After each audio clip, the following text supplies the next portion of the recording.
Tungo sa Pilipinas ang dalawang lalaking mula sa Israel para subukan ang adventure na hanap daw nila. Nagkayak sila sa 500 kilometrong karagatan mula Bohol hanggang Surigao del Norte. Narito ang report.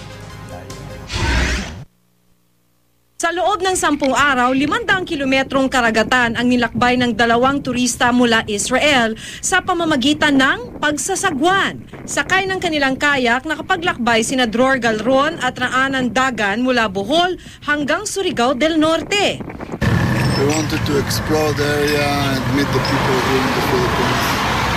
Nadaanan nila ang malaparaisong ganda ng mangrove forests ng Siargao.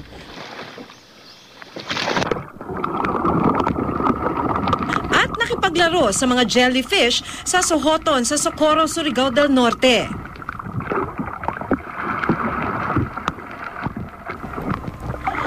Nakakamangha nga raw ang kakaibang ganda ng Pilipinas. Kaya naman pag bumalik sila sa Israel, hihikayatin daw nila ang iba pa na bumisita rin dito.